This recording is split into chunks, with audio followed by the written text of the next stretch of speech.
This little fella earns Betty's Tea Rooms in the UK over £2 million a year. 14,000 of these Fat Rascals are made every single week. So these little rascals are kind of a cross between a scone and a rock cake. They're bursting with currants, mixed peel, warm spices and orange. For those of you that don't know, Betty's is a Yorkshire treasure with 6 cafe tea rooms in total, and their products are shipped all over the world. So after watching a television programme on the BBC called Remarkable Places to Eat, I got an insight into their production bakery and could kind of see what was going on and what was going into their recipes. So I thought I would set about recreating the Fat Rascal and see what all the hype was about. Now, the majority of scone or similar kind of recipes call for the butter to be rubbed through the flour, but at Betty's they cream the butter with the sugar.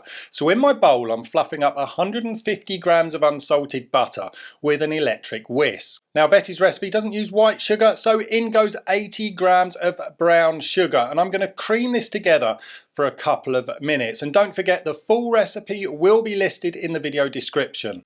Now, one thing that was kept under lock and key was the spices that they use. So I'm going to take a stab in the dark, or maybe a bit of an educated guess to what might be used. So in goes 1/4 teaspoon of freshly ground cinnamon. Now, don't get too heavy-handed with this spice, otherwise everything becomes a bit samey. It's not a cinnamon bun where you expect to be smacked with the cinnamon flavour. This is added as a background touch, and when you eat this you almost want to be wondering if that's what you can really taste.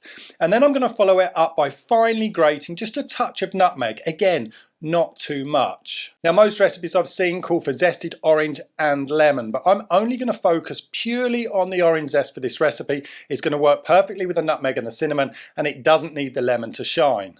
Now, I'm going to grate in pretty much all of the orange zest from one orange, and if you do this directly over your bowl, you're going to catch all of the oils that are released as it's grated. Once this mixture is brought together, you can get a real sense of where this is going with the flavours. Next, I'm going to add 1 teaspoon of baking powder, 150 grams of all-purpose flour and 150 grams of self-raising flour. Now, one thing that was clear from their recipe was that they only use currants and mixed peel. There were no raisins or sultanas.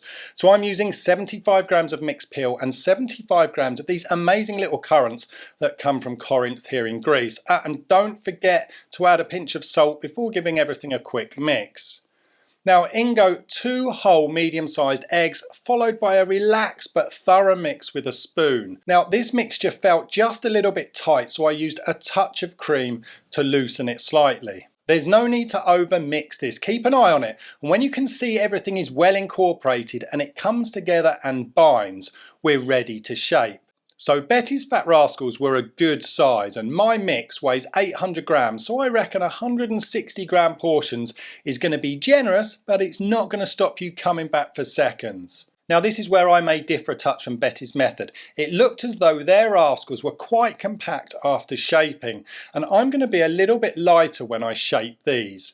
If these are lightly compacted, natural crevices will open up during the baking, and that makes them really easy to break open when they're baked. And in my mind, you get a bit of a lighter rascal. We're going to give these a generous coat with egg wash before decorating. Now, my very excited 5-year-old is going to be coming through the door soon from school, so these are going to get Betty's signature rascal face. Halved glacé cherries for the eyes and 3 blanched almonds for the mouth. Or are they teeth? I'm not quite sure on that one. So these are sitting on a baking tray that's been lined with a silicone mat, and they're going to bake in the centre of a preheated oven at 200 degrees Celsius or 390 degrees Fahrenheit for 20 minutes. Now, would you look at that? These have got a cracking texture. The mixed peel and currants along with the orange zest and the spices are really comforting. This is like proper home baking. The richness of the butter is just beautiful, and yet it still feels light. Well, as light as a rascal is ever going to get anyway. Now, if you've got any budding little bakers at home, then this is definitely one to get them involved with. Now, if you didn't see them last week, have a little click on my sour milk crumpets and maybe get them ready for a Boxing Day brunch. Have a fantastic Christmas, an amazing New Year.